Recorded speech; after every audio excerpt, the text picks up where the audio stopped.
Hi, I'm Annalie Master. Welcome to my Common Sense Living podcast, where I'm going to add value and common sense to your life. So get a pen and paper. You're going to want to take some notes, because today we're going to learn about the dangerous nutritional deficiencies and how they can affect us and what steps you take to take back your health. First, I am now an affiliate for Perfect Aminos, and I'd like to do my advertisement for them. I believe in them because I use them and my crepey skin on my arms was gone 2 months later. I won't put my name to something if I don't believe in it. So that's why I feel confident that it may work for you, for whatever ails you. It's good for your muscles. So I recommend that you take and give them a try. But no, everybody has different results. And these, I'm going to hold it up. These are the two links here. Let me see. There they are right there. Okay, if you can see them. Otherwise, for the pill, it's the www.s89one hjtrk.com/292, capital B 44, capital R /2, capital C, capital T, capital P, capital L /. And for the powder, and I make a refreshing beverage with cold water for that.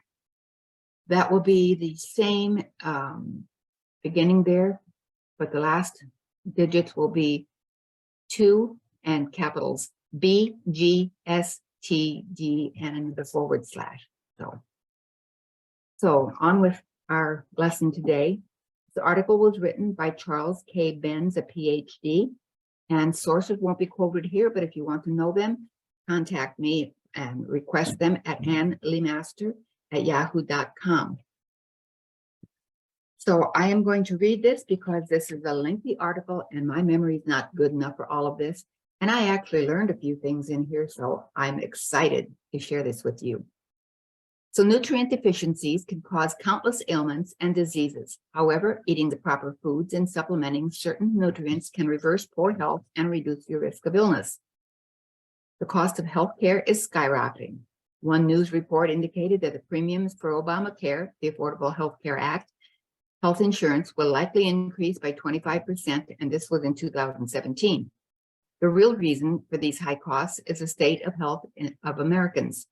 In the past 60 years, the percentage of the population suffering from a chronic disease has risen from 10% to over 60%. A British economist has estimated that 100% of the GNP, gross national product of the United States, will be consumed by the cost of healthcare by the year of 2065. And the number one cause of this astronomical increase in the cost of healthcare, according to every knowledgeable health expert, is nutritional deficiencies. So where is the proof for such an outrageous statement? In 2010, the National Cancer Institute did a study of more than 14,000 people aged 2 to 80 and could not find one person with a truly healthy diet. In fact, a vast majority of these people were deficient in 11 out of 14 nutritional categories. So how can this be true in the proverbial land of plenty? The obvious answer is that most people are just not eating enough of the right foods, and our medical profession is doing a terrible job of preventing illness. It's just not what they do. The reasons: doctors do not get a good nutritional education. Schools provide inadequate nutritional education. The USDA food pyramid is seriously flawed. Doctors treat symptoms of disease, not the causes. The diagnostic tools used are woefully inadequate.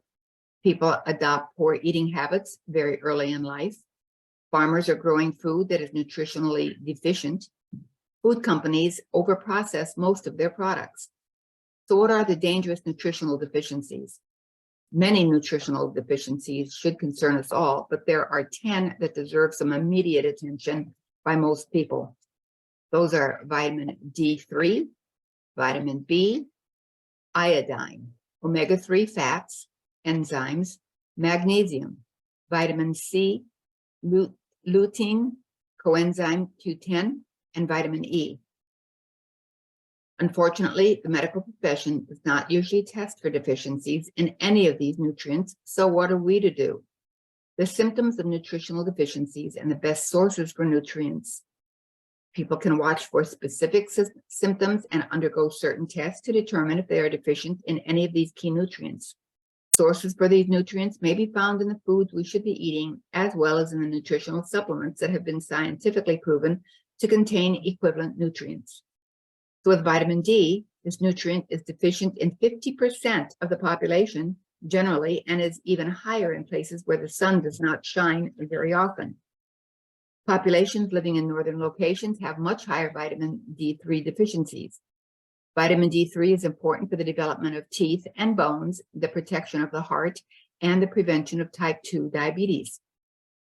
Perhaps its most important role in the prevention of cancer, vitamin D3 turns off genetic expressions for cancers in hundreds of genes, including those involved in breast cancer and prostate cancer. Scientific studies have shown that high levels of vitamin D3 reduce the risk of breast cancer by 77% and prostate cancer by 83.9%. Desired level in blood tests, 50 to 90 nanograms per milliliter. Some common vitamin D deficiency symptoms are insomnia, nosebleeds, easy bruising, frequent fractures, delayed wound healing, teeth or bone problems, chronic diarrhea, rapid or irregular heartbeat. Some of the best sources of vitamin D are sunshine on bare skin, egg yolks, milk, preferably not from goat or sheep, fish liver oils like cod, sardines, herring, salmon, halibut, tuna, mackerel. The daily requirement is enough to raise the blood levels above 50 ng/ml, can range from 1,000 units, international units, to 10,000 international units a day. The best source is liquid or liquid gel capsule. Vitamin B. There are several different vitamin Bs, and we need all of them. They include vitamin B1, B2, B3, B5, B6, B12, folate, and biotin. Very few people do not have a deficiency of one or more of the key B vitamins. That reads wrong, doesn't it? Very few people do not have a deficiency. I would say it's a mistypo. That very few people, oh yes, understood.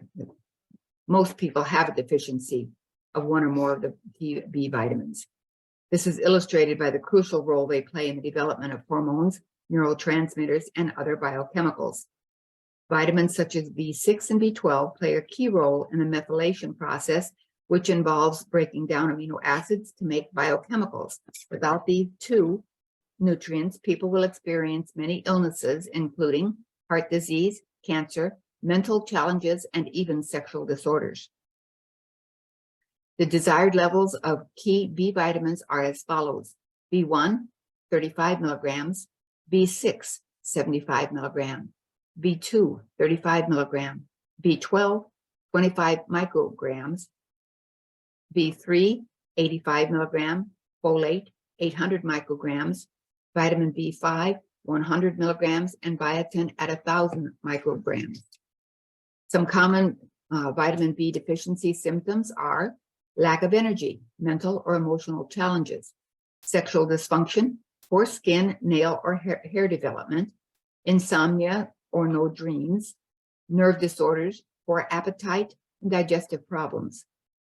Some of the best sources for B vitamins are fish, nuts, whole grains, eggs, beans, dark leafy vegetables, poultry, cabbage, non-cow dairy products, brown rice, broccoli, and sea vegetables such as kelp. Wet my whistle.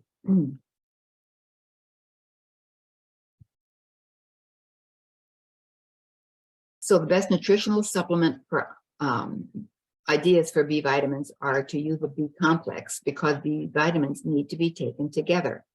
A capsule made from food sources that source nutrients is best.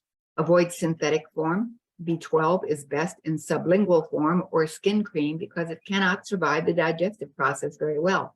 That's new to me. I did not know that. Iodine is found in every tissue in the body, and it is thought that up to 40% of the worldwide population is deficient in iodine. It has been implicated in many diseases, including cancer. Some common iodine deficiency symptoms are dry mouth, which is low saliva, chronic skin infections, dry skin or lack of sweating, fibroid development, reduced mental alertness, excess mucus, sensitivity, cold, stuffy sinuses. The best sources of iodine are unprocessed sea salt, seaweed, shrimp, crab, lobster, kelp, spirulina, eggs, and raw milk. And a note here, when you buy your seafood, do not get farm raised because it's full of toxins. And Atlantic salmon is also farm raised. It just happens to be marketed as Atlantic salmon because the farms are in the Atlantic Ocean. So best tests for iodine. A complete hormone panel for the thyroid can help to determine if good levels of iodine are present. The best prescription medication for low thyroid is Armour, A-R-M-O-R. Omega-3 fats are vital to our health and are found in high concentrations in certain fish, as well as in various nuts and seeds. The omega-3 deficiency is ranked as the 6th leading cause of disease, but is primarily associated with cardiovascular disease and brain illnesses such as depression and Alzheimer's. Salmon is the most popular source of omega-3 fats, but sardines and krill oil offer even higher concentrations. Omega-3 fats are anti-inflammatory, where omega-6 fats are inflammatory. The ideal ratio of these two omega fats is 1:1, but the ratio in the typical Western diet is 1:20 because people are getting too many omega-6 fats from fried and or processed foods. Sorry about the printer. The ideal daily allowance for the two forms of omega fats are omega-3, 600 milligrams a day, omega-6, 110 milligrams a day. Some common omega-3 deficiency symptoms are dry skin or eczema, poor memory or attention span, high blood pressure, high cholesterol, depression or anxiety, nosebleeds or easy bruising, arthritis or inflammation, poor exercise or injury recovery, dry eyes or grit in the eyes, dry hair or dandruff. Some of the best sources of omega-3 fats are salmon, walnuts, soybeans, tuna, flaxseed, hemp seeds, herring, borage oil, blackcurrant seeds, sardines, and pumpkin seed oil. Some nutritional supplement ideas. Cold pressed oils are the best. Heat is bad for omega-3 oils. Measure blood levels to determine actual deficiencies and find quality sources from reliable companies like Nordic Naturals, Udo's, UDO, and Source Naturals. And may I input here, if you buy fish oil and it's flavored, lemon flavored, they put the lemon flavoring to cover up the rancidity and it will taste fishy, and that shows that it is not viable any longer, so you have to throw it away. And the other thing is it's probably not an organic flavoring. So just a bit of FYI for you. Enzymes, which is what the perfect amino that I advertised for in the beginning, the enzymes are primarily reactive or catalysts, meaning that they cause things to happen biochemically in the body. So you can have all kinds of protein that you're eating, but you're not utilizing it because you don't have the enzymes for it. So they can be useful in the digestion and assimilation of food, the neutralizing of germs, and the removal of things like arterial plaque or fibroids. Many enzymes are found in raw fruits and vegetables, while cooking these foods destroys virtually all of the enzymes. Some enzymes are derived from the fermentation of bacteria, such as nattokinase, made from soybeans, or serrapeptase, derived from silkworms. These specialty enzymes are less known for their digestion and better known for their role in the reduction of arterial plaque or the dissolving of fibroids. Our bodies make some digestive enzymes naturally in the pancreas, but this process declines over the years as a part of the aging process. By some accounts, as much as 50% of natural enzyme production declines by the age of 50. That's why some people decide to supplement with enzymes in order to assist in the digestion process. This is especially needed for food that has been cooked. Some common signs of enzyme deficiency are excessive gas, colitis or irritable bowel syndrome, bloating after meals, eczema or psoriasis, poorly formed stools, stomach or bowel pain, constipation, slow nail and hair growth, chronic heartburn, fatigue after eating, chronic diarrhea, formation of plaque or fibroids. I'm sure we all know somebody that has one of those issues or more.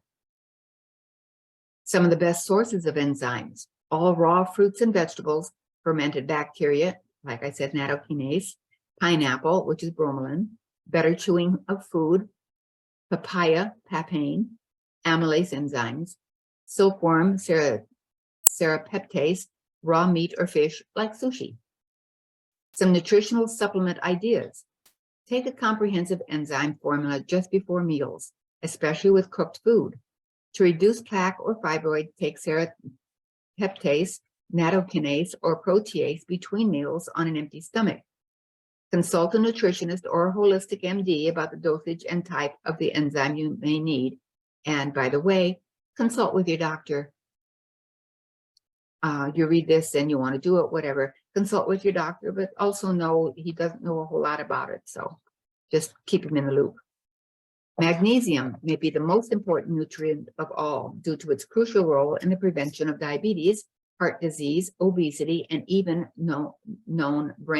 every known brain disorder.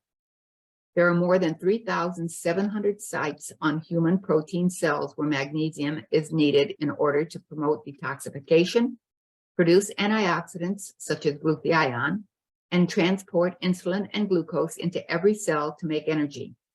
And while magnesium is the fourth most abundant mineral in the body, more than 80% of us suffer from a magnesium deficiency. When magnesium is not at sufficient levels, people can experience heart attacks, diabetes, depression, strokes, and much more. The average adult needs about 500 milligrams of magnesium every day, but for those who exercise, this requirement could be 5 or 10 times greater, depending on the intensity and the duration of the exercise. Many athletes or weekend warriors are unaware of this need for higher levels of magnesium and experience dire consequences as a result. Some of the common magnesium deficiency symptoms are muscle cramps, insomnia, muscle weakness, nervousness, irregular heartbeat, constipation, depression or anxiety, high blood pressure, weak bones, and high blood sugar. Personally, back in 2008, being a gal from Iowa that learned how to work and got a good work ethic, we have in Texas here at the house, we're on the edge of hill country, we had huge boulder kind of rocks. And I moved them from the backyard to the front because we're going to have somebody landscape the front. And I moved all those. The next year, I was sitting there thinking, if I took the size of a Kleenex box and put it in the wheelbarrow and went from this point to that point, which was from the house to the street, I didn't know if I could do that. I sat there and I could feel my heart flutter, and at times it would go boom like that. And I was scared. And I listened to my inner voice, and with my education and constant voracious appetite to learn, I started taking magnesium, and it didn't bother me. Now, I'm not saying that for everybody. That is because I use myself as an example and learn from that, and therefore teach others, including the doctor. Also, Salt Soleil helped as well, and that is a lump of pink Himalayan salt in water, distilled water, I believe. I'm not sure, but water until it doesn't dissolve anymore. And then you drink a bit of that a day, like a teaspoon or so in water. And that helped also. But once again, I don't advocate for you to do it without your doctor. I trust my inner knowing. So anyway, that's just my tidbit for you.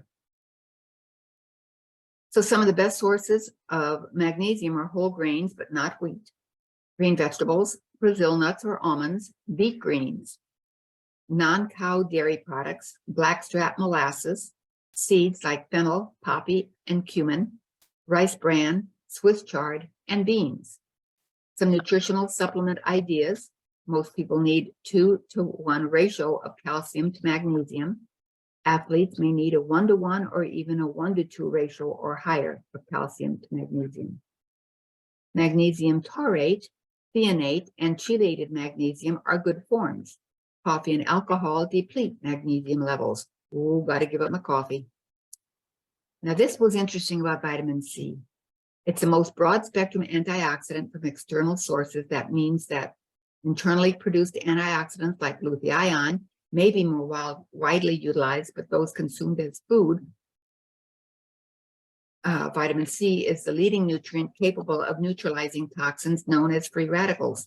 Excuse me. In that regard, vitamin C is crucial to our immune system and is capable of preventing colds in small doses and treating cancer in larger doses. There is scientific evidence to support both benefits. The recommended daily allowance for vitamin C is 60 milligrams, but this will only help in cases such as the prevention of scurvy. It is really a minimum daily allowance, and most scientists agree that about 2,000 milligrams are needed daily to prevent chronic illness. Larger amounts of 10,000 milligrams or more have been used orally to treat illness, while 50,000 or more intravenously have been used for cancer. Some common vitamin C deficiency symptoms are frequent colds or flu, buildup of arterial plaque, frequent infections, delayed wound healing, easy bruising, bleeding or tender gums, arthritis or joint pain, lack of energy or chronic fatigue. Some of the best sources for vitamin C are berries of all kinds, like cherries, citrus fruits, kiwi, tomatoes, broccoli, all vegetables, all fruits. Some nutritional supplement ideas. Consume vitamin C supplements in doses of 500 milligrams every 4 hours. Once again, didn't know. Ensure bioflavonoids are included in vitamin C supplements. Use natural plant sources if possible, not synthetic forms. Cigarettes, coffee, and sugar deplete vitamin C levels. Drinking fruit juice is not good as it has too much sugar. Lutein does not usually appear on the list of important nutrients, but that is a big mistake. Lutein, vitamin A, and zeaxanthin are crucial carotenoid nutrients for the health of your eyes. Lutein is found in leafy green vegetables as well as deep orange and yellow vegetables. Although there are more than 600 different foods in the world known as carotenoids, only about 20 of them are deposited in large quantities in the eyes. Lutein and zeaxanthin fight free radical damage in the eyes, slow the development of cataracts, and generally prevent macular degeneration. Lutein is also valuable in the protection of our skin, the prevention of diabetes, and the prevention of cancers, including breast and colon cancer.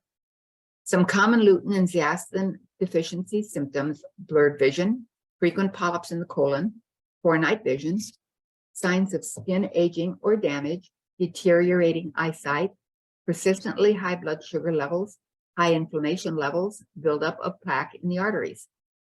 Some of the best sources for lutein and zeaxanthin is orange bell peppers, egg yolks, kale and spinach, turnips and collard greens, broccoli, romaine lettuce, kiwi fruit, zucchini, and squash.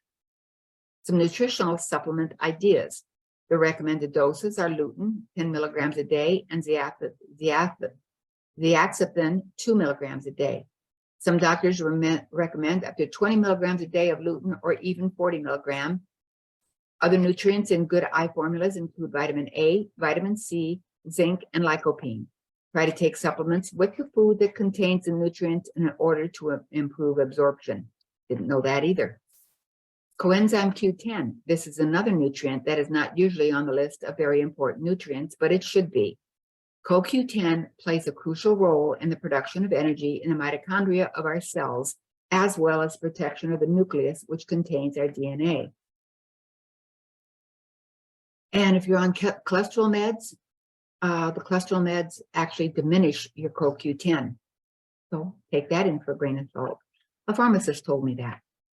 While some people get good amounts of CoQ10 in dairy and meat, they also get saturated fat and cholesterol, which produces inflammation and causes the buildup of arterial plaque. While some CoQ10 is produced in the body, it is usually not enough to meet our daily needs, especially if we reduce our consumption of dairy and red meat. CoQ10 is most needed by organs with fat metabolism, such as the brain, the heart, the liver, the kidneys, and the lungs.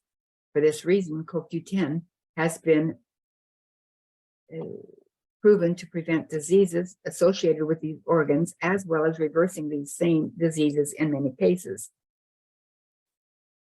In one study of patients on, let me see here. Yep.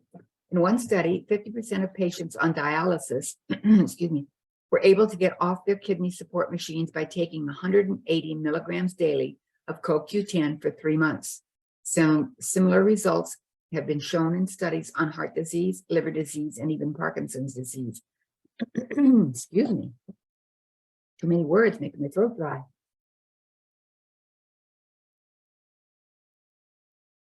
Some common CoQ10 deficiency symptoms: muscular weakness, chronic fatigue, heart rhythm disturbances, poor kidney function, accelerated skin aging, increased infections, high blood pressure, bleeding or receding gums. Some of the best sources of CoQ10 are organ meats like liver and kidneys, spinach, grass-fed beef, broccoli, sardines, cauliflower, mackerel, poultry.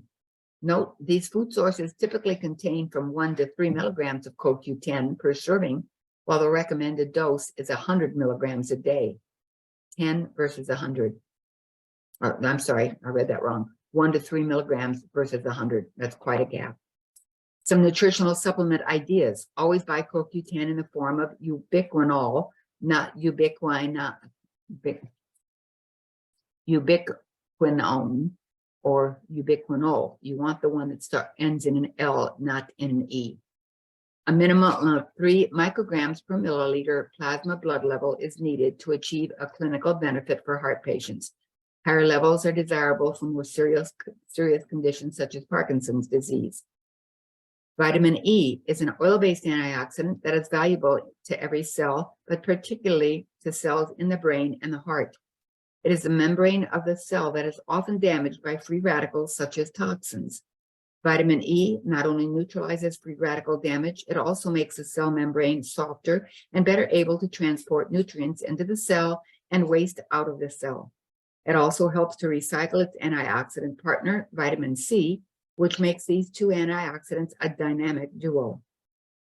Some common vitamin E deficiency symptoms are swollen legs or ankles, easy bruising, exhaustion after light exercise, tendency to form blood clots, lack of sex drive. But we have, what do they call it? Some T advertisement for your testosterone, where it could be just, what did I say? Vitamin E. So lack of sex drive, loss of muscle tone, cold hands or feet, slow wound healing. Some of the best sources of vitamin E are whole grains, but not wheat, green vegetables, walnuts, pecans, almonds, hazelnuts, olive oil, sunflower seeds, eggs, omega-3 or omega oils, and oatmeal. The need for nutritional supplements goes beyond the farming and the processing of food. There are also deficiencies creating in the cooking of food, as well as the freezing and drying of said food. Supplements should always include 4 types of tocopherols: the D-alpha, D-beta, D-delta, and D-gamma, not the D-I ones. They have to be a D hyphen and then the word, not a D-I hyphen. Which that's the synthetic form. The D-I is a synthetic form. When taking the supplement, try to take it with 1 or more of the foods that it comes from. The average diet includes about 21 international units of vitamin E every day. People need at least 440 international units to prevent and reverse chronic disease. This article is an overview of just 10 of the most important nutrients that are commonly deficient in the average American diet. The science behind these stated deficiencies is excellent, as can be seen by the references provided upon request. Naturopathic doctors and holistic medical doctors are usually very qualified to help diagnose and address these and other nutritional deficiencies. As a starting point for good nutrition, people should refer to the Harvard Food Pyramid, which is based on the longest and most scientific evaluation of health ever conducted in America. To access more information on the use of nutritional supplements to prevent and reverse chronic disease, please go to www.lef.org,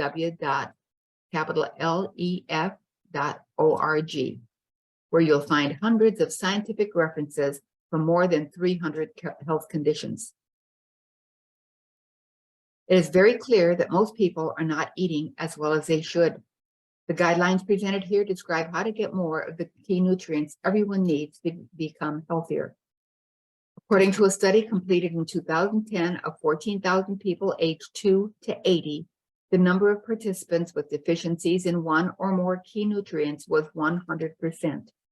In fact, a majority of the study's participants were deficient in 11 out of 14 major food categories that are vital to good health. And that was in 2010. The Centers for Disease Control reported similar findings a few years ago when they reported that over 90% of the population had one or more nutritional deficiencies. This current study simply indicates that the problem is just getting worse with each passing year, and the growth in chronic disease mirrors this nutritional deficiency pattern. In 1960, only 10% of the population was chronically ill. In 2015, over 60% of the population was chronically ill. These chronic illnesses, for example, cancer, heart disease, diabetes, arthritis, macular degeneration, depression, and irritable bowel syndrome, are all caused by poor nutrition or are contributed to significantly by poor nutrition. Genetics is only responsible for 10 to 20% of these diseases, and even these genetic tendencies can be controlled and even reversed in many cases with good nutrition. Other contributing factors include smoking, alcohol consumption, lack of exercise, too much stress, and environmental toxins, but food is the most significant factor beyond a shadow of a doubt. Many things contribute to the nutritional deficiency crisis in America. Here are the factors mentioned most frequently in scientific studies. The soil has been overfarmed and depleted of nutrients. Farmers do not usually replace depleted nutrients because of cost, the lack of oversight by government, or lack of demand by the consumer. Pesticides and herbicides deplete or inactivate many of the nutrients in fruits, vegetables, and grains. Food is picked too early in order to better withstand shipping and is artificially ripened in processing centers like tomatoes are gassed, oranges are dyed, etc. Food is transported long distances due to lower labor costs in Mexico, South America, and China. Nutrient levels can drop as much as 10% every day that food is transported. 10% every day. Food is often stored for long periods, which depletes nutrients. Food is often processed, such as grain, and can lose up to 80% of its nutrients as a result. Preservatives, additives, and dyes all further deplete the nutritional value of food. Food is often overcooked, radiated, or microwaved, which also depletes the level of nutrients. People do not select healthy foods. Foods are not chewed properly, which causes nutrient loss when large particles cannot be digested properly, and when enzymes in saliva created by chewing are not fully released. Stress depletes the level of nutrients in the body. Surgery, injuries, pregnancy, exercise increases the need for nutrients. Medications deplete many key nutrients, which often causes more serious problems than the initial illness. Tap water with chlorine and fluoride in it causes a serious depletion of nutrients. The nutritional standards set by our government are too low. Most doctors know very little about nutrition. The overall impact of these nutritional depleting factors can be the loss of nearly 80% of the nutrients that nature intended to be in our food.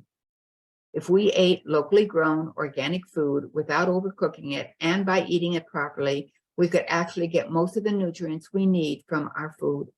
Obviously, most people are not doing this, or we would not be seeing the alarming statistics on nutritional deficiency and chronic disease that were previously reported. Nutritional scientists have identified specific nutritional deficiencies when comparing the recommended daily allowance of each nutrient to the optimal daily allowance, which is necessary to prevent chronic disease. Nutritional deficiency should first be met with food. The following list includes excellent food choices for counteracting common nutrient deficiencies. An excellent diet can satisfy 70% of the optimal daily allowance. The remaining nutrients must be obtained from quality supplement sources. Most people have no idea how many nutrients are lost in the cooking process. Nearly all the enzymes are lost, which makes it very difficult for the food to be broken down and delivered to the cells properly. Also, the cooking process depletes many vitamins and minerals. Here are some of the key nutrients required by our cells and how much is lost in various cooking or preservation processes. So the key supplement guidelines. Most supplements should be taken with food throughout the day. Vitamin C stays in the body for about 4 hours. Therefore, take throughout the day, 500 milligrams every 4 hours. Take vitamin E with fatty foods to assimilate better because it's a fat-based vitamin. Take some calcium at bedtime with magnesium and vitamin D3 because the body attempts to balance acid and alkalinity while we sleep. This is called homeostasis, and if we don't have enough minerals in our bodies, then they will be taken from us. Calcium will be taken from our bones and magnesium from our muscles and bones. Supplements should be taken with caution and under the guidance of a qualified health practitioner. All vitamin supplements are not created equal. Cheap usually means weak and ineffective. Cheap vitamin C costs half as much, but delivers only a quarter of the vitamin C than a more expensive brand. So certain supplements are better than others because they have cofactors that influence assimilation. Supplements need the same things in them that foods have. A few good examples are vitamin C should always include bioflavonoids. Vitamin E should always include alpha, beta, delta, and gamma tocopherols in a gel form. Calcium supplements should always contain magnesium, phosphorus, vitamin D, boron, vitamin K, and folate.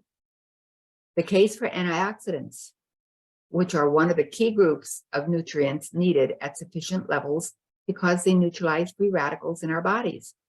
Eating 7 to 9 helpings of organic fruits and vegetables daily can provide up to 6,000 milligrams of antioxidants per day.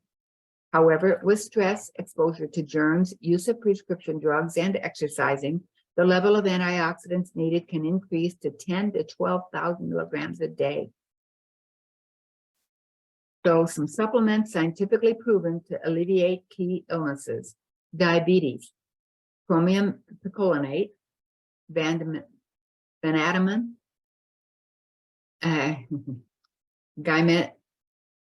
I think that's gymnema, silvestri, alpha lipoic acid, magnesium, L-carnitine, CoQ10. Heart disease, vitamin E, CoQ10, omega-3 fats, vitamin C, magnesium, selenium, L-carnitine, B vitamin, and folate. Folic acid is very common, but it's a synthetic version. For brain health, vitamin B, vitamin C, vitamin E, amino acids, calcium, magnesium, omega-3, and zinc. Omega-3 and 6, zinc, selenium, and CoQ10. For macular degeneration, you're going to want zeaxanthin, beta-carotene, lutein, bilberry, and glutathione. Stomach problems, digestive enzymes, zinc, carnosine, licorice extract.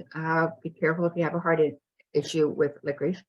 Cranberry, picrohiza,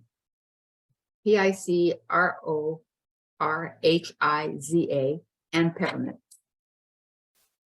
Intestinal problems, you're going to want glutamine and acetylglucosamine, aloe vera juice, amino acids, probiotics, digestive enzymes, vitamin B, fiber, and garlic. Arthritis, glucosamine sulfate, omega fats, multi-enzyme DMG, vitamin C, sea cucumber, and superoxide dismutase or SOD. Asthma, you're going to want vitamin C with bioflavonoids, quercetin, beta-carotene, magnesium bromelain, CoQ10, vitamin E, vitamin B. Cancer, vitamin D3, vitamin C, turmeric, CoQ10, vitamin E, hydrazine sulfate, selenium, melatonin, beta-carotene, green tea, and astragalus.